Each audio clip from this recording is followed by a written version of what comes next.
What's up, y'all, and welcome to another episode of Car Talk. It's your boy Sense. Let's get into it, man. Udoka. I don't know if that's how you pronounce your last name, but it doesn't fucking matter, bro. I just want to know how disrespectful to yourself,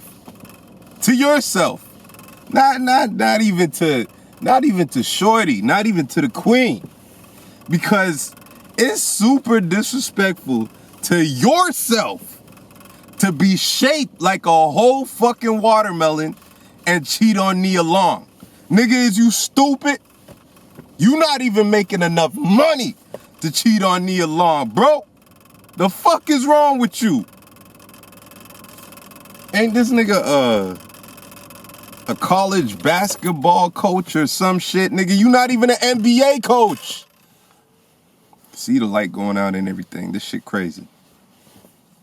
What was you thinking? What was you thinking? And now see, I gotta go and look up Shorty because Shorty's not even like, a CEO or executive of a airline company or something. She's your assistant coach, nigga. Wait, she not even that. She just some Shorty off of the team staff, no? Like, can we at least get a title so that we can know, like, okay, Shorty at least put in some type of work, and she was like, she was something respectable. Can we get that? Can we at least get that?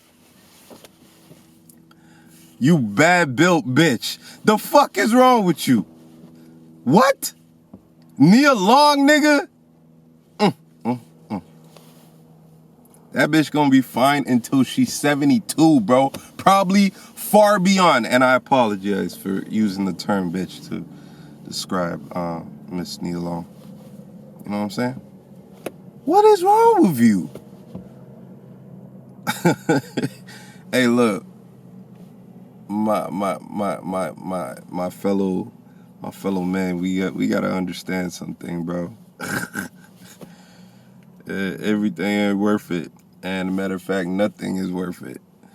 Especially, when you got good things going on at home, even if shit's a little rough, put the time in to build that and reconstruct that. And if it can't be reconstructed, then, make the honorable move and inform somebody else of your decision to move on. Just don't have that other person sitting there looking like a clown. You know what I mean? I think it was got a little pop up on my screen with Umar Thurman talking about monogamy isn't natural to a alpha male. There's a lot of things that aren't natural to human beings in general. So let's just speak on that. There's a lot of things that aren't natural. And I don't know what Dr. Umar's religious beliefs are or spiritual beliefs are. And I don't even want to blame it on his organization because maybe he's just a dumbass. And apparently he wasn't able to pay anybody at his school and his schools got shut down, so he probably is a dumbass.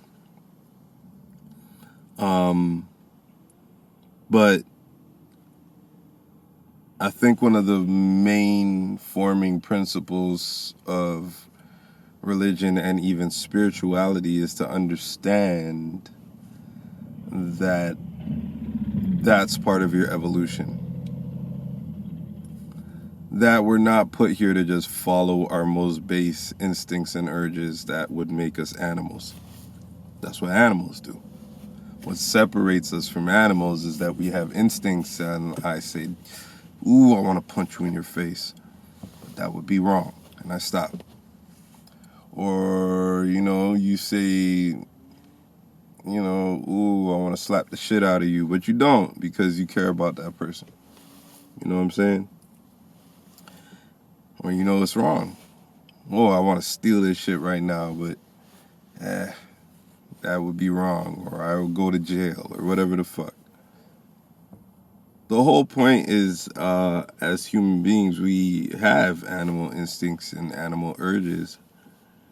Even alpha males have instincts and urges that should be tapered, that should be mastered. That's what creates the evolution. That's what creates the mental growth. That was what creates the glow up. So all of this, like, and I don't even want to say the phrase toxic masculinity, because I think it's become like a catchphrase for just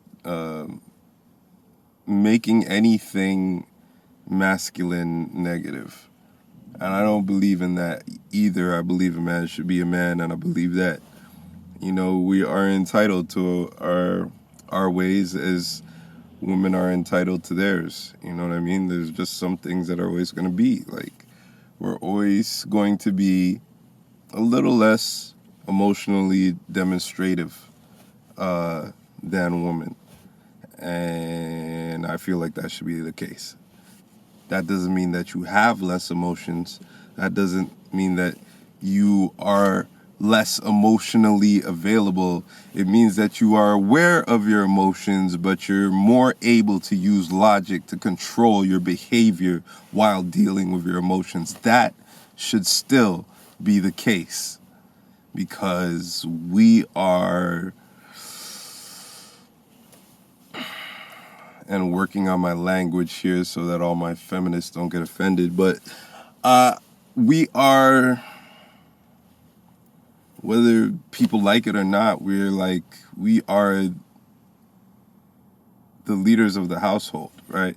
That doesn't mean that we don't co-rule, but like, there's certain things that we're expected to do. We're expected to protect, we're expected to provide, we're expected to guide, we're expected to provide stability.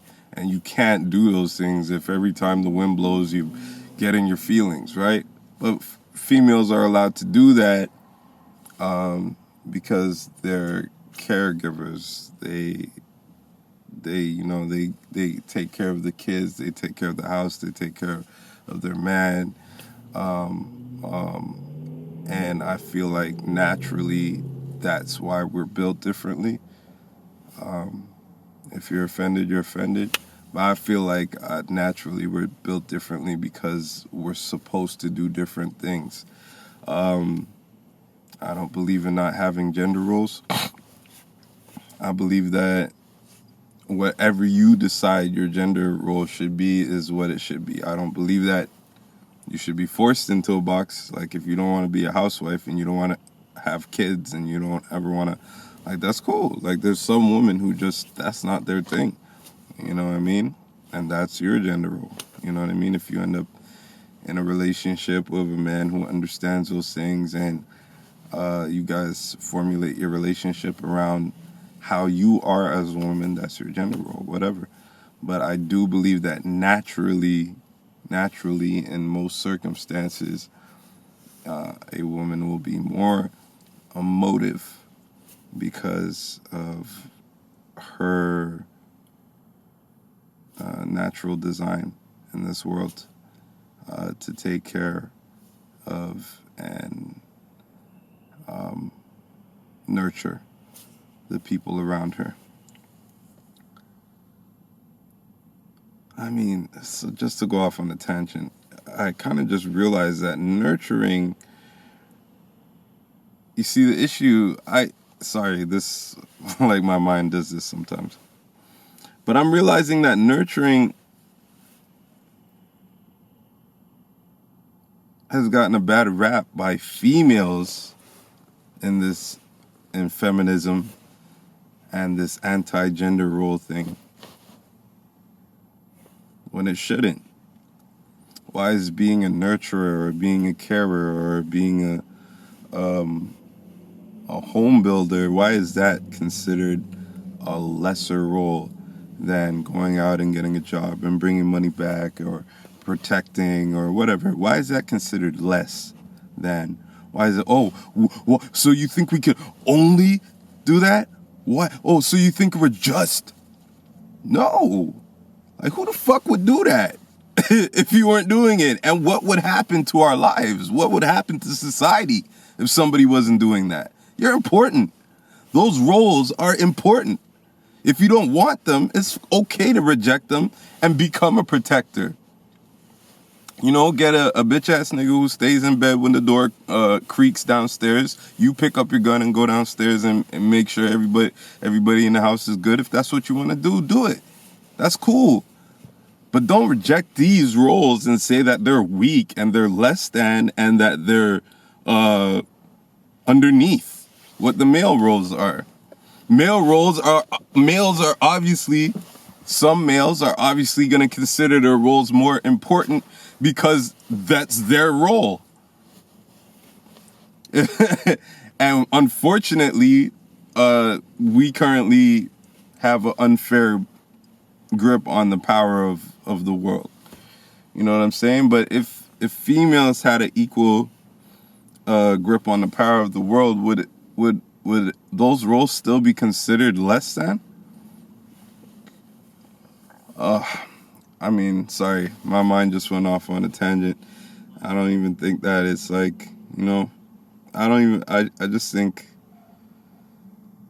I think women should be okay with embracing the power of those roles if that's what they choose. Once again, my opinion is very much based on choice. And that if they want other roles, that they should embrace that too without looking down on the women who embrace their roles, who are happy to be caretakers, who are happy to be home builders, who are happy to be nurturers. They shouldn't look down on them and tell them that they're being oppressed if they don't feel oppressed. If they feel oppressed, then yes, empower them to go be Fortune 500 company runners. And I personally want my daughter to have anything that she wants in this world. Both of my daughters. I have 2 daughters. I want them to feel like they can do whatever they want. I want them, if they want to run a Fortune 500 company, I want them to do that. If they want to be artists, I want them to do that. If they want to be in the military or private protection or whatever the fuck, I want them to do that. But I want them also to feel okay and empowered if all they want to do is be a mother. If they want to just raise kids and build a home, and that's what they want to do. I want them not to feel like they have to live up to the expectations of these modern new women that are pushing this power narrative, power displaced narrative. And I'm not saying that the narrative is 100% incorrect, right? Like, we do have a displacement of power. But, like, you know, I think somehow maybe it's just our view of things that need to be shifted a little bit more. And there are some very real inequalities that are taking place that also need to be shifted. So this is just a random video where I started off with the intention of talking about and clowning on this Nia Long situation. And then it just kind of went on its own tangent and took a life of its own. If you've been watching for a while, you know sometimes it tends to do that. Feel me? But if you haven't, go check out the new video. I'm starting to do lyric videos or just performance videos. I'm not always going to put the lyrics because it takes a shit long amount of time. I'm not doing that every time. But I started, you know, experimenting with new effects and stuff like that. So go check it out. It's a cool little video. I'm going to start putting out some visuals for all the tracks that I've released through this year. And, you know, remember to like, comment, subscribe. I appreciate all of you. Family, money, everything. Let's get it, baby. Whoa!